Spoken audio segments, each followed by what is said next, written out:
Hey guys, how's it going. अगर मैं आपसे पूछूं कि टॉप 1% एडवर्टाइजर्स जो फेसबुक पे एड्स रन करते हैं, उन सब के बीच में क्या कॉमन है, तो क्या आप मुझे बता पाओगे?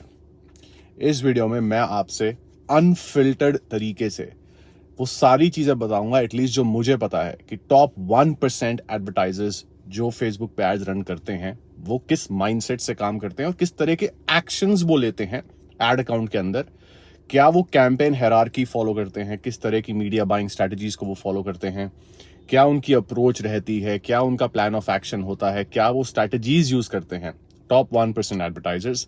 आज इस वीडियो में मैं आपसे फुल ट्रांसपेरेंसी और अनफिल्टर्ड तरीके से वही सब शेयर करूंगा। इनफैक्ट मैं आपको नाम भी बताऊंगा उन लोगों के, उन दिग्गजों के जिनसे मैंने काफी कुछ सीखा, international media buyers, agency owners and thought leaders. तो आज इस वीडियो में हम वही बात करेंगे। कोई स्क्रिप्ट नहीं है, बिकॉज मैं अनफिल्टर्ड तरीके से बात करता हूं, तो जो मन में आएगा रैंडमली, कोई सीक्वेंस नहीं है, मैं बताता चला जाऊंगा। तो सबसे पहले मैं शुरुआत करना चाहता हूं आज के लेसन की नील पटेल से। Okay, now Neil Patel is an OG, right? And Neil Patel ने एक बार कुछ टाइम पहले एक आर्टिकल शेयर किया था जिसमें उन्होंने बताया था कि मेटा ने खुद एक आर्टिकल ब्लॉग पब्लिश किया था जिसमें उन्होंने बताया कि as per their recent study the top 1% advertisers test 11x more ad creatives than the remaining 99%. 11 times more. So इससे सीधी सीधी एक बात ये जो समझ आती है हमको, वो ये है कि हम लोग, अगर हमें टॉप 1% एडवर्टाइजर के अमंग होना है, अगर हम चाहते हैं उनके बीच में होना या उन जैसा बनना, तो हमें वैसे ही काम करना होगा जैसे वो करते हैं। तो सबसे पहली चीज तो आ जाती है कि number of ad creatives, right? तो वो 11x मोर एड क्रिएटिव्स को टेस्ट करते हैं, विच मीन्स अगर आप महीने में अभी 2 करते हो या 1 करते हो तो आपको महीने में 11 करनी है। अगर आप हफ्ते में 1 करते हो तो महीने में 4 करते हो तो महीने में आपको 40 करनी है। मतलब ये हमारा गोल है, वहां हमको पहुंचना है, because this is what the study is telling us. Meta themselves mentioned this and Neil Patel के थ्रू मुझे ये पता चला था। अब सिर्फ यही चीज नहीं, मैं बात करूंगा बाकियों की भी जिनसे मैंने काफी कुछ सीखा है। निक थेरियॉट उनमें से एक है, चार्ली डिस्रप्टर, उनसे मैंने ज्यादा तो सीखा तो नहीं है, बट मुझे पता है कि वो भी, जो मैं अब नेक्स्ट बताने वाला हूं, वो भी सिमिलर माइंडसेट कैरी करते हैं, सिमिलर अप्रोच ही फॉलो करते हैं। तो ये कुछ इन 2 लोग और भी हैं, 1-2, बट ये मेन लोग हैं जिनको I have looked up to them and I find them to be hardcore hands on practitioners जो एक्चुअल प्रैक्टिस करते हैं, जो वो बोलते हैं, सिर्फ बोलते नहीं है, बिकॉज उनकी मेन स्ट्रीम ऑफ इनकम सिर्फ कोर्सेज नहीं है, एजेंसीज रन करते हैं, एजेंसी में अपने क्लाइंट्स है, तो इसलिए मुझे पता है कि वो थोड़े जेन्युइन लोग हैं। निक थेरियॉट, चार्ली डिस्रप्टर, मैं उनका पूरा नाम भी भूल गया हूँ, professor Charlie, I think that's what he calls himself.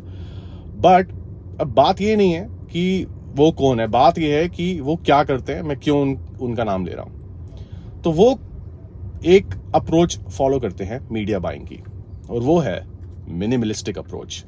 Irrespective कि अगर वो ई कॉमर्स बिजनेस के लिए एड्स रन कर रहे हैं या फिर इन्फो प्रोडक्ट के लिए कर रहे हैं, इररिस्पेक्टिव वो एक मिनिमलिस्टिक मीडिया बाइंग मतलब कैंपेन हायरार्की अप्रोच फॉलो करते हैं।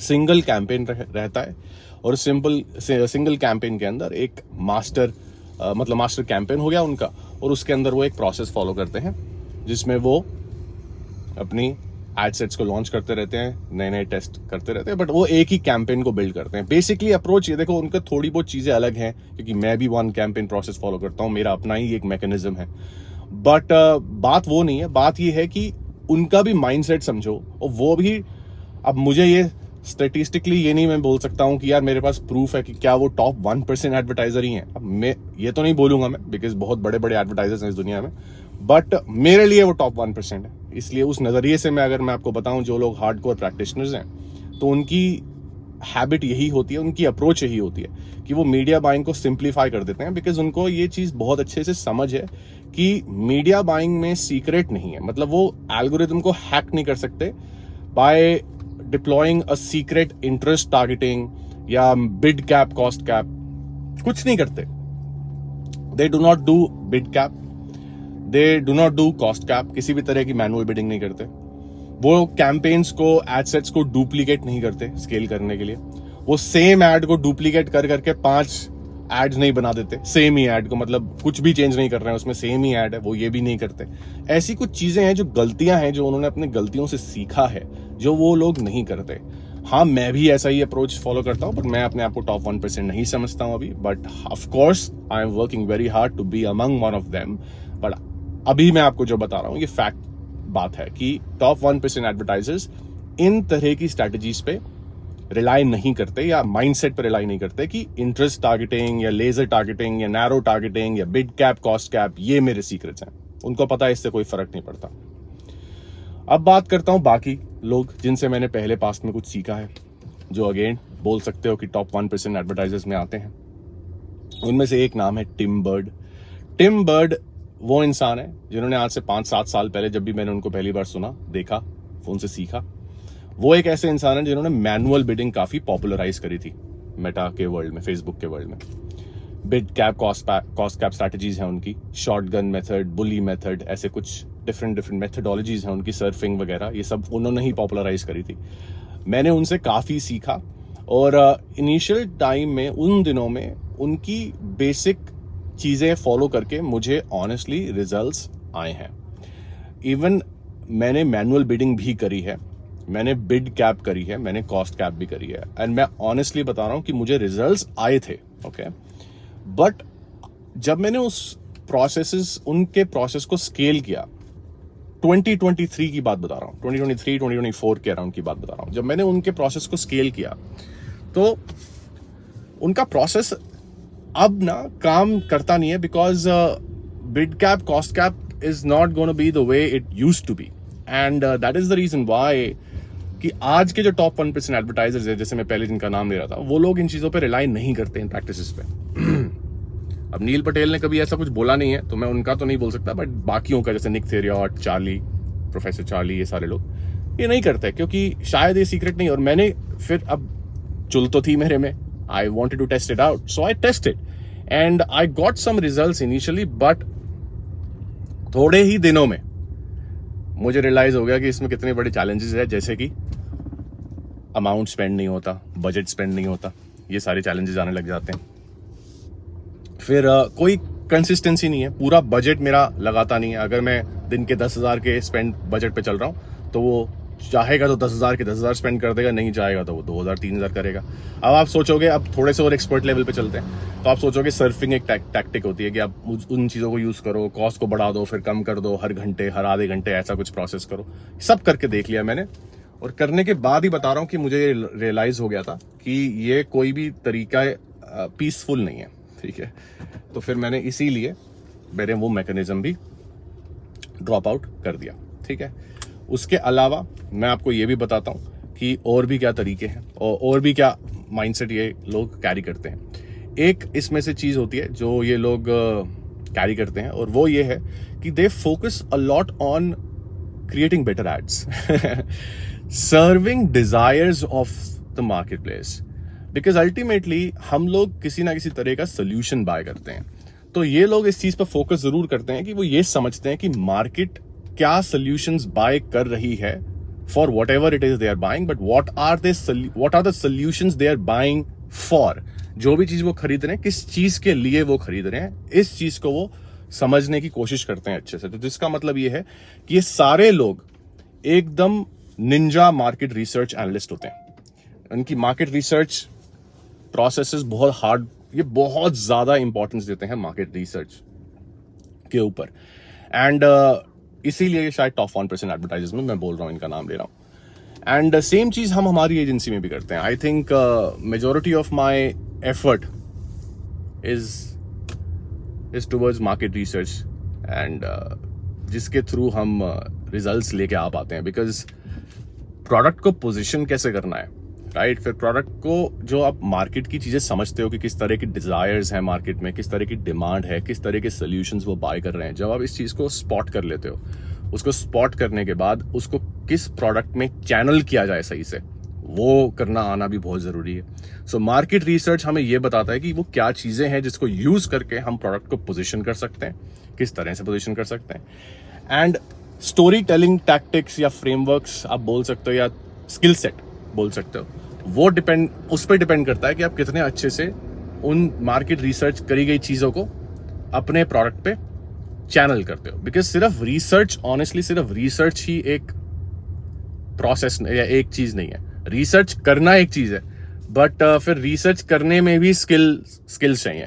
बिकॉज अगर आप रिसर्च कर रहे हो, मैं ऑलरेडी अपने पिछले वीडियोस में बता चुका हूं कि मैं कहां कहां जाता हूं रिसर्च करने के लिए, लेकिन कहां रिसर्च करने से फर्क नहीं पड़ता, क्या देखते हो आप जब आप रिसर्च करते हो उससे फर्क पड़ता है। So which means you need to have that eye for detail in order to spot the right things. I say something always to my team, which is, it's not about where you do the research, it's about what you observe when you do the research that will make the difference. Okay, what you observe.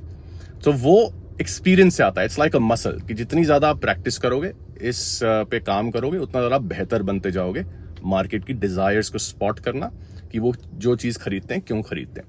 जैसे कि for example, अब आप समझो कि तो ये तो हो गया मार्केट रिसर्च। अब मैं स्टोरी टेलिंग भी बोल रहा था कि चैनल करना भी आना चाहिए। तो मैं एग्जाम्पल देता हूं, ये जो अच्छे एडवर्टाइजर्स होते हैं ना, इनको मासी अप्रोच, एडवर्टाइजिंग अप्रोच बड़े अच्छे से इंप्लीमेंट करनी आती है। मासी, okay, let me explain this to you.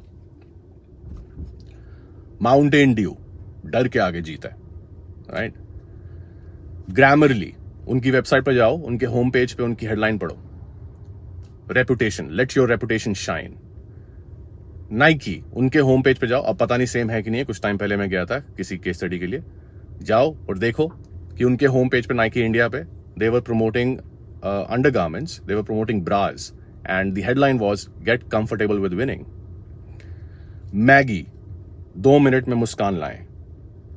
ऐसे कितने एग्जाम्पल्स हैं, मैं आपको दे सकता हूं। अब मैं आपसे पूछना चाहता हूं कि आपको क्या लगता है, ये लोग क्या सोच रहे होते हैं, ये फ्लूक है क्या? नहीं, राइट। क्योंकि ये सेम मार्केटियर्स, एडवर्टाइजर्स जब भी किसी ब्रांड को पोजीशन करते हैं मार्केट प्लेस में, तो वो ऐसी ही मासी अप्रोच को फॉलो करते हैं।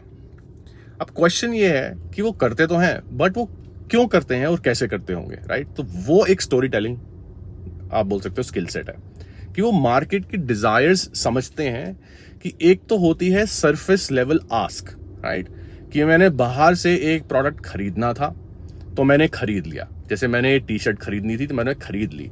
तो सरफेस लेवल डिजायर देखने वाला मार्केट रिसर्च एनालिस्ट ये देखेगा, यार लोगों को ये टी शर्ट चाहिए, मार्केट में रिसर्च करेगा, अमेजॉन पे रिव्यूज पढ़ेगा, गूगल ट्रेंड पे सर्च करेगा, आंसर द पब्लिक पे जाएगा, डिफरेंट प्लेटफॉर्म्स पे जाके ये समझने की कोशिश करेगा कि इस मार्केट में जो बायर्स हैं वो क्या मांग रहे हैं, और वो अपनी एक रिसर्च डॉक्यूमेंट इस तरह से रिसर्च हाइपोथेसिस क्रिएट कर लेगा।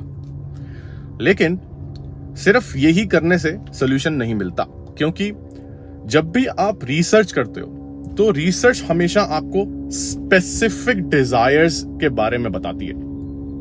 I will repeat, the keyword here is specific desires. जब भी आप रिसर्च करते हो, it will only educate you about the specific desires. जैसे कि मैं शायद अगर कोई रिव्यू छोड़ रहा हूं जिसको देख के आप अपना मार्केटिंग स्ट्रेटजी को फॉर्म कर सकते हो, जैसे मैंने अमेजॉन पे कोई टी शर्ट खरीदी और मैंने रिव्यू छोड़ा, उस रिव्यू को देख के आपको ये पता चल जाएगा कि मैं स्पेसिफिकली क्या चाह रहा था इस प्रोडक्ट से। जैसे कि मैं बोल दूंगा कि यार ये मैं ड्रॉप शोल्डर टी शर्ट चाह रहा था, इस कलर की चाह रहा था, इस तरह का मटेरियल चाह रहा था, एक्सेट्रा। तो ये स्पेसिफिक रिक्वायरमेंट है, तो इसलिए स्पेसिफिक डिजायर्स होती हैं कि एक स्पेसिफिक तरीके की डिजायर है जिसको मैं चाह रहा था और इसके बारे में मैंने रिव्यू छोड़ दिया। पसंद आया नहीं पसंद आया, जो भी आया, पर वो स्पेसिफिक चीजें मैंने बोली। तो रिसर्च हमेशा हमको 99% केसेस में, चलो to be on safer side 80-20 मान लेते हैं, 80% ऑफ द केसेस में मार्केट रिसर्च हमें हमेशा स्पेसिफिक डिजायर्स के बारे में ही एजुकेट करती है, स्पेसिफिक डिजायर्स। लेकिन उन स्पेसिफिक डिजायर्स के पीछे की परमानेंट डिजायर क्या होती है, साइकोलॉजिकल फोर्स क्या होती है जो वो स्पेसिफिक डिजायर को क्रिएट कर रही है, वो चीज की समझ आनी जरूरी है। क्योंकि वो चीज कहीं से रिसर्च करके पता नहीं करी जा सकती, वो चीज हमेशा वो समझ ही आएगी। और जितना ज्यादा तुम एक्सपीरियंस इंसान हो, उतने ज्यादा तुम बेटर बनते जाओगे। जैसे फॉर एग्जाम्पल, कि मैं ये टी शर्ट क्यों खरीदना चाहता था, इस फिटिंग की, इस कलर की, क्या रीजंस थे, साइकोलॉजिकल क्या रीजंस थे जो मुझे ड्राइव कर रहे हैं to have this specific desire behind, and what is that psychological force behind this specific desire. तो जब मैं वो साइकोलॉजिकल फोर्स समझ जाऊंगा स्पेसिफिक डिजायर के पीछे की, तब मैं चैनल कर पाऊंगा। वापस जाते हैं उन्हीं एग्जांपल्स पे। माउंटेन ड्यू, डर के आगे जीत है। मैगी, 2 मिनट में मुस्कान लाए, राइट। मदर एंगल जो उन्होंने यूज किया। फिर बाकी Grammarly, let your reputation shine. Nike, promoting bras, saying get comfortable with winning. ये सारे साइकोलॉजिकल फोर्सेस हैं जिसके पीछे जो क्रिएट करती है वो स्पेसिफिक डिजायर्स। तो ये चीज मुझे समझने में सालों साल लग गए हैं, ठीक है। और ये मैं जानता हूं कि टॉप 1% एडवर्टाइजर्स जो होते हैं वो मार्केट रिसर्च सिर्फ करना ही नहीं जानते, बट उस रिसर्च के थ्रू फिर क्या वो अपनी हाइपोथेसिस क्रिएट करते हैं कि स्पेसिफिक डिजायर के पीछे की साइकोलॉजिकल फोर्स क्या है। वो लोग इस चीज को समझना और पहचानना बहुत अच्छे से जानते हैं, और जिसकी वजह से वो लोग फिर अपने या किसी के प्रोडक्ट पे वो चीज चैनल कर पाते हैं, जिसके वजह से कॉपीराइटर्स सबसे ज्यादा चार्ज करते हैं, या फिर जो बड़ी एड एजेंसीज होती हैं, traditional ad agencies, let's say Ogilvy या कोई भी और बड़ी एड एजेंसी, उसको जब भी कोई ब्रांड हायर करता है वो मीडिया बाइंग स्ट्रेटजी के लिए हायर नहीं करता है, वो मेजरली हायर करता है उनको to write an ad, to position a product. Why? This is the reason why. So top 1% advertisers ये अप्रोच फॉलो करते हैं, जितनी भी चीजें मैंने आज आपसे शेयर करी। एंड क्योंकि और मैं अपना दिमाग चलाता नहीं हूं ज्यादा मैं सोचता हूं कि यार मुझे किन के जैसा बनना है, then I make sure that I am looking up to the right people, and then I start doing what they do, right. तो मैं हमेशा किसी भी सिचुएशन में होता हूँ, चैलेंजिंग सिचुएशन में होता हूँ, तो मैं अपने आप से हमेशा ये पूछता हूँ कि यार इस सिचुएशन में ये लोग होते तो क्या करते, और फिर मैं उसी को करने की कोशिश करता हूँ। मैं ये नहीं बोल रहा हूँ कि हर बार मैं सही होता हूँ, नहीं, मैं काफी बार गलत भी होता हूँ, बट मैं फिर भी यही सोचता हूँ कि यार वो गलत तो वो भी होते होंगे, लेकिन वो इस तरह से सोचते होंगे, उनकी तरह एक्शंस लेने की कोशिश करता हूँ, जिसके चलते मैं इस तरह के रिजल्ट्स ला पाता हूँ, जितनी भी केस स्टडीज मैंने डॉक्यूमेंट करी हैं। तो आई होप कि ये सारी आज जो भी इंफॉर्मेशन मैंने शेयर करी ये आपको हेल्प करेगी, एटलीस्ट एक पर्सपेक्टिव बताएगी, एक सही रास्ता दिखाएगी कि हमेशा सिर्फ हमें शॉर्टकट्स पे फोकस नहीं करना चाहिए, हमें उस चीज पे फोकस करना चाहिए जो एक्चुअल हाईएस्ट लेवरेज एक्टिविटीज होती हैं इन एडवर्टाइजिंग। एंड बस बाकी मुझे पता है कि इस जैसे वीडियोस के व्यूज सबसे कम आते हैं यूजुअली, जितने भी मेरे व्यूज आते हैं उनमें से कंपेयर करूं अगर, तो क्योंकि ये चीजें कोई समझता नहीं है। लेकिन अगर आपने ये वीडियो एंड तक देखा तो मुझे कमेंट करके बताना, because then I will know that you have what it takes to be the top 1% advertiser. So let me know in the comments. कोई क्वेश्चन है तो पूछना, बाकी मिलते हैं अगले वीडियो में। Until next time, may the God of ROAS be with you. Bye.